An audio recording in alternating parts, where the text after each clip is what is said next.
It's a fourth video of today's क्या कर रहा हूँ मैं।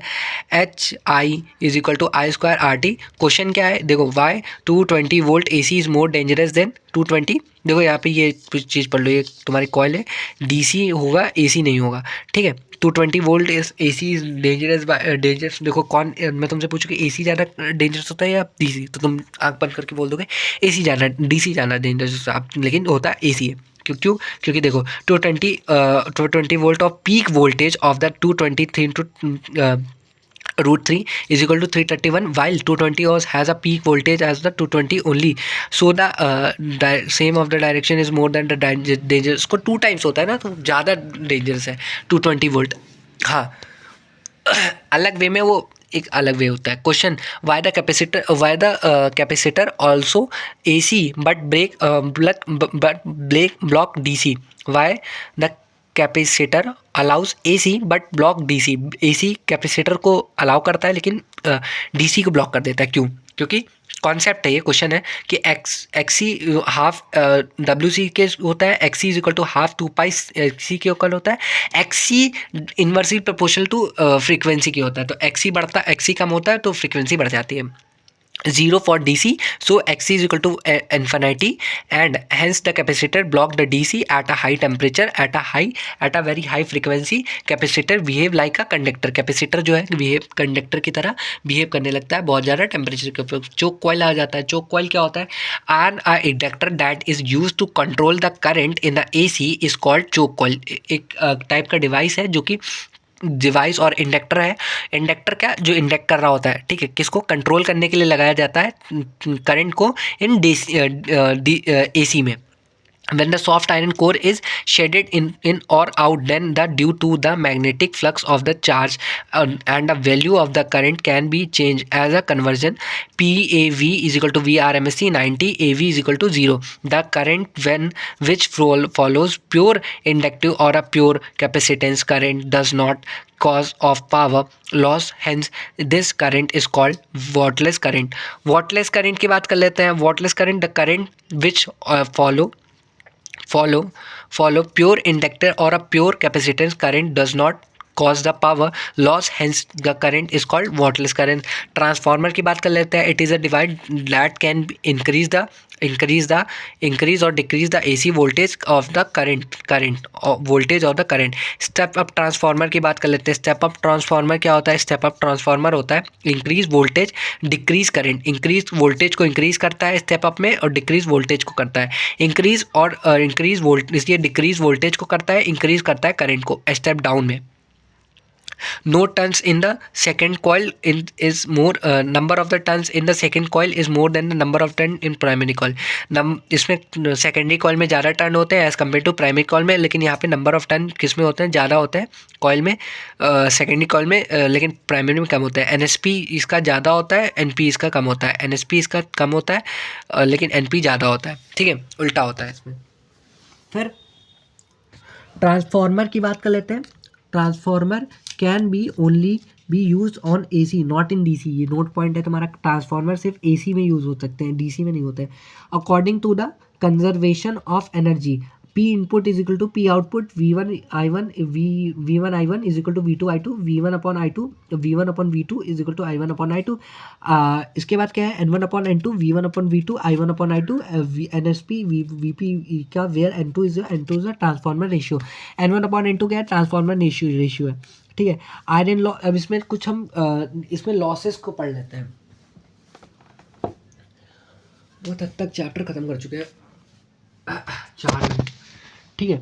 यहाँ पे हम लॉसेस की बात कर लेते हैं। अब लॉस में क्या आता है? आयरन लॉस सबसे पहले क्या कर लेते हैं? आयरन लॉस क्या आता है? आयरन लॉस क्या होता है? Due to the iron loss में सबसे पहला पढ़ेंगे, ड्यू टू द, अभी है बैटरी बहुत चल रही है भाई, मुझे लगा ख़त्म हो जाएगी। Due to the magnetization and the demagnetization of the iron core, eddy current is produce. Eddy current इसमें प्रोड्यूस हो जाता है किसमें? आयरन लॉस में।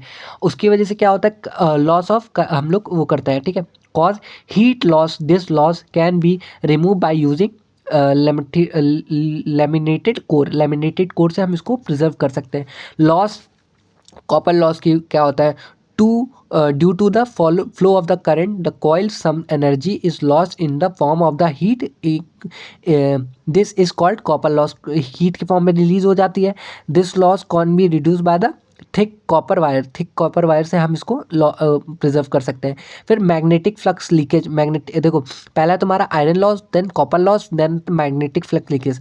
When all the magnetic field lines and the primary coil do not get linked to second coil, this is called magnetic flux leakage. This loss can be reduced placing both the coil very closely or to each other. ठीक है. Then आता है AC generator. Principal क्या है? Electromagnetic induction that is your EMI electromagnetic induction. वो रहा electromagnetic induction. देखा, ये रहा हमारा इलेक्ट्रोमैग्नेटिक इंडक्शन. ठीक है, देख लो कितना दूर पे है.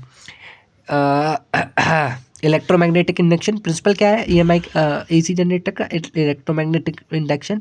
ठीक है, कॉइल घूमती है. एक coil primary secondary. Primary coil की वजह से दूसरी कॉइल, प्राइमरी कॉइल में जो करंट इंड्यूस होता है वही तुम्हारे यही है. ठीक है, इसका E क्या होता है? E इलेक्ट्रिक फील्ड क्या होता है? E naught sine omega T. I is equal to I naught sine omega T.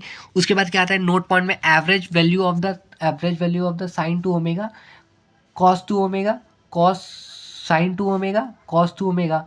Complete cycle of the AC is zero. इसमें क्या होता है? कंप्लीट साइकिल हमेशा जीरो होता है. Expression for the average value of the AC for the full cycle phi is equal to zero. I average क्या होता है? हमेशा जीरो होता है. क्वेश्चन देख लो, why AC does not show chemical effect. क्यों नहीं करता? क्योंकि आई एवरेज हमेशा जीरो होता है. ये चीज़ हमने अभी आगे पढ़ी थी ना कि वो केमिकल कभी भी केमिकल नहीं दिखाता है, लेकिन हाँ हीटिंग इफेक्ट हमेशा दिखाता है. हीटिंग इफेक्ट दिखाता है लेकिन केमिकल इफेक्ट नहीं दिखाता है. Expression for the average value of the cycle.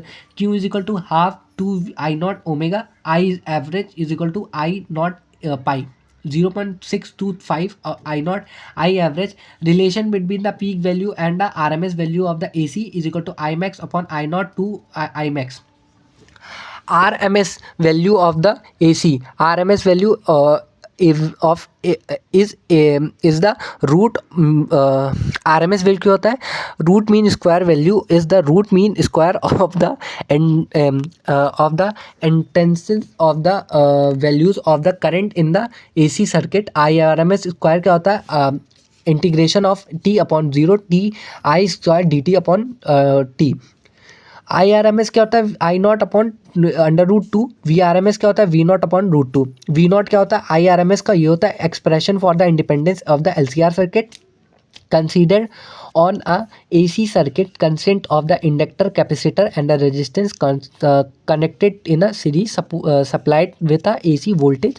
Let intense of the voltage is given as Z is equal to R square L WL 1 minus WC the whole square. R देखो यहाँ पे Z equal to R square plus XL minus XC the whole square. ये होता है formula. Z equal to R square, Z equal to R. ये max जब current max के लिए डायरेक्शन ऑफ द रिजल्टेंट क्या होता है? tan XL minus XC upon are.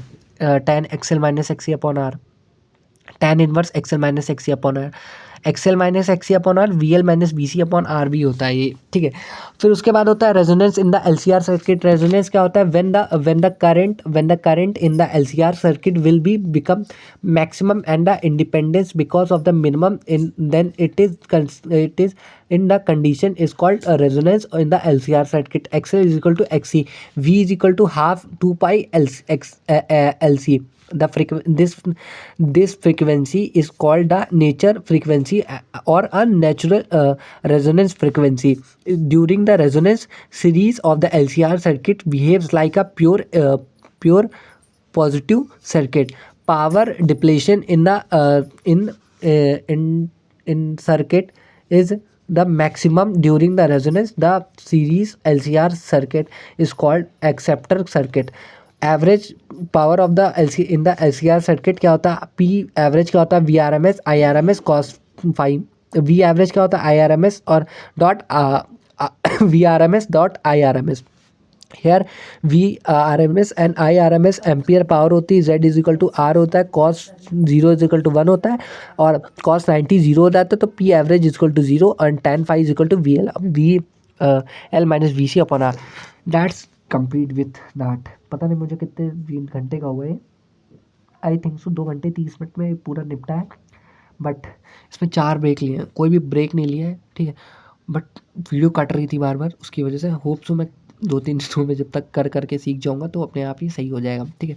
तुम्हें कैसा लगा? देखो, वन शॉट ऑफ फिजिक्स भी तुम उसको बोल सकते हो, one shot of physics and chemistry. अभी तो फिजिक्स है, केमिस्ट्री के लगाना बाकी है, बट हाँ तब तो 3-4 घंटे, तब तो 2 शिफ्ट लेनी पड़ेगी इसकी, एक शिफ्ट में फिजिक्स केमिस्ट्री। और मैं, हाँ देखो, तब भी मैं एक चीज़ बता दूँ, इतना करने के बाद तुम्हें एक चीज़ तो क्लियर हो जानी चाहिए भाई, कि तुमने पूरी फिजिक्स, अगर तुम इसको रोज, मैं जैसे 21 दिनों तक अपलोड कर रहा हूँ अभी से 21 दिन, क्योंकि आज कितनी 29 तारीख है, और एक दिन इधर और 2 दिन उधर, है ना। एक दिन भी खत्म हो गया, मतलब 30, मतलब 2 दिन ले लो और 20 दिन उधर, मतलब 22 दिन है हमारे पास, 22 दिन है पेपर को लेकर। और 22 दिन अगर हम कॉन्स्टेंट तुम इस वीडियो को देख लेते हो ना, तुम कोई क्वेश्चन नहीं छोड़ के आने वाले हो, क्योंकि पूरी फिजिक्स इसमें देखो, वहाँ से तुम इसमें कितने सारे चैप्टर को पढ़ लेते हो। अगर मैं 2 घंटे 30 मिनट का ले लूँ तो ऑन एवरेज तुम कितने पढ़ रहे हो? 1 2, देखो देखो चैप्टर गिनवाता हूँ, 1 2 3 4 5 6 7 8 9 10 11 12 13 14 चैप्टर तुम इसमें ख़त्म करते हो, ठीक है। हाँ, फिज़िक्स में थोड़ा सा मतलब मुझे पता है 13 चैप्टर हैं, रे ऑप्टिक्स कुछ चैप्टर हमने नहीं करवाए हैं, रे ऑप्टिक्स और इन सबको लेके, बाकी तुम यहाँ पे ख़त्म कर रहे हो सारे चैप्टर, तो तुम्हें टेंशन किस बात की है भाई? पढ़ो आराम से, बस ये लेक्चर देखो और ख़त्म करो पूरी फिजिक्स। यहाँ पे 2 घंटे के अंदर मैं पूरी फिजिक्स ख़त्म करता हूँ, तो बस यार तुम्हें देखना है क्या है, देख डालो फट से, और क्या, ठीक है। मिलते हैं जल्दी और किसी वीडियो में। चैनल पे नहीं हो सब्सक्राइब कर लो, आज वन शॉट देखने ज़रूर आ जाना, जितना भी बड़ा है पूरा देखो मेरे हिसाब से, वो देख के ख़त्म करो, हम लोग ख़त्म करते हैं साथ में। और हाँ, thank you for watching, bye. Video अच्छी लगी तो लाइक करो, चैनल पर सब्सक्राइब करो, बाय।